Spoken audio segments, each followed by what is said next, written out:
Have you ever had somebody that you really don't like and you dread having around you? I think we've all had that experience where you just don't want to be around somebody, but you know you gotta anyway.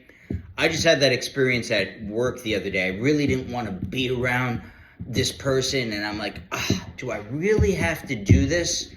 Would it surprise you to know that Jesus had a similar experience? Yeah, the story of the Samaritan woman. It begins with it saying outright, Jesus had to go through Samaria to get to Galilee. He had to go. Now, here's the crux of it. Jesus was a Jew. Jews did not associate with the Samaritans. They wouldn't even go near them. The two people were enemies. They hated each other.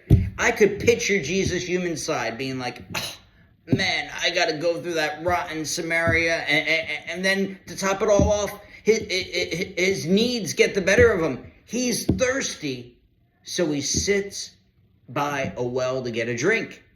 And now, I bet you his human side was wishing, I hope I don't have to deal with any of those Samaritans. I hope none of them come and I'm around them, right? Because he didn't want to be, as a Jew, around those people. And they didn't want to be around the Jews. But lo and behold, what happens? A Samaritan woman, not just a Samaritan, but a woman comes there. And now Jesus is forced to contend with somebody that, as a Jew, he really didn't like.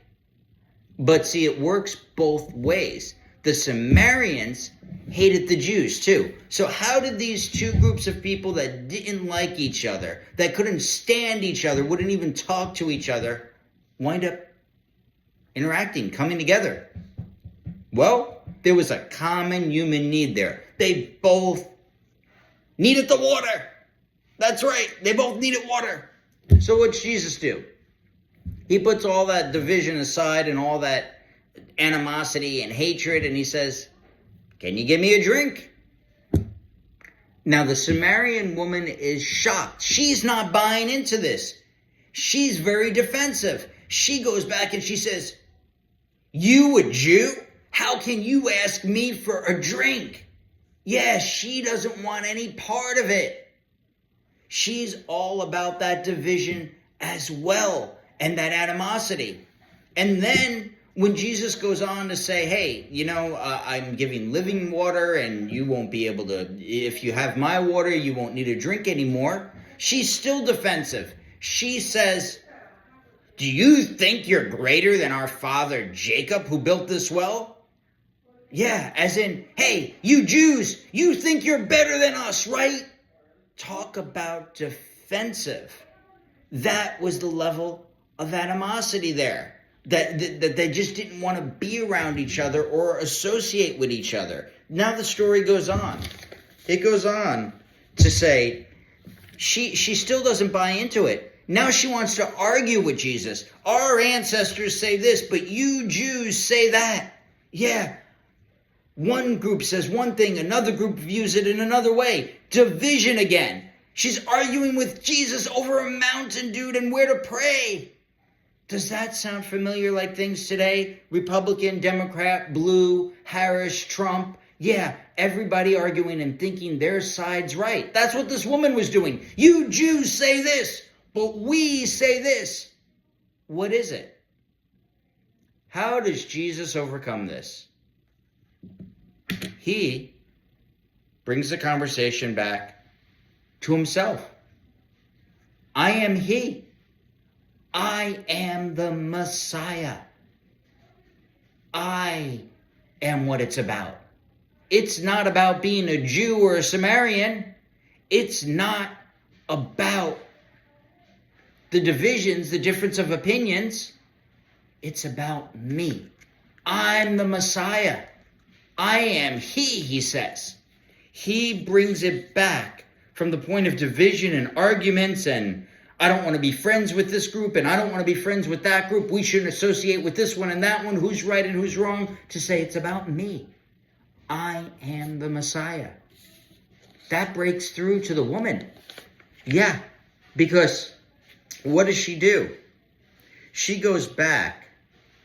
Well, actually, I should back up a little bit. The disciples are even surprised to find him talking to a Samaritan, let alone a woman, but they don't dare say anything because they know, hey, this can't be. We're not supposed to associate with that group, and here you are talking with one of them. How could you? Imagine if you had a Harris supporter and you told them, hey, yeah, I got a good friend that's a Trump supporter. We had coffee the other day, or vice versa. You were a Trump person and you said, yeah, I was with a bunch of my pro-choice friends the other day. Whoa. They'd be like, how could you even associate with that? That's the level of division we're facing today. Well, here's what happens in the end of the story. She goes back and she tells the whole town about Jesus. She goes back and tells the whole town, come and see. She calls them out to meet that Jew, those Jewish people.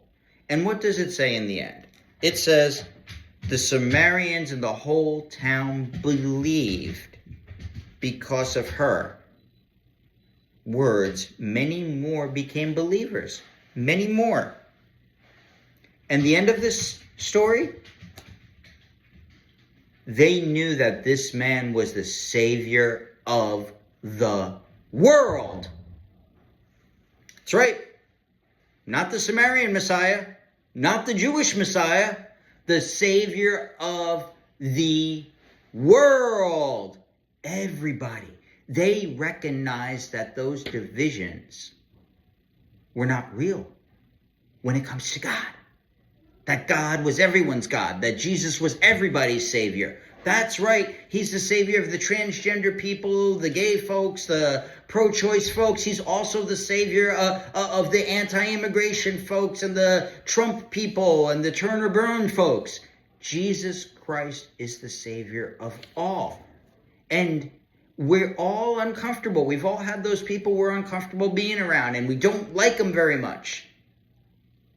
Jesus taught us to get past that because we're all, in the end, children of God. And that's what matters.